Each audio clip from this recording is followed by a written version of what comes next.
बोली बोली शीतला मैया की।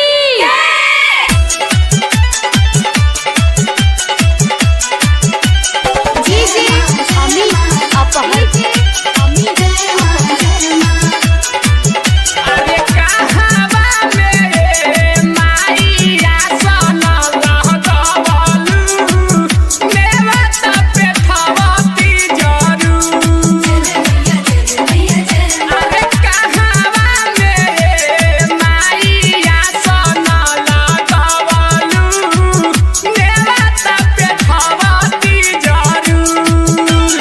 गैया के गोबर से आंगना लिपवनी खीरा पूरी लाईती जरू।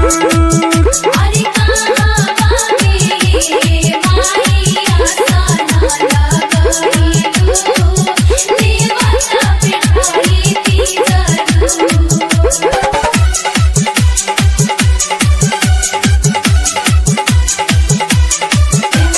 डीजे अमित अपहर।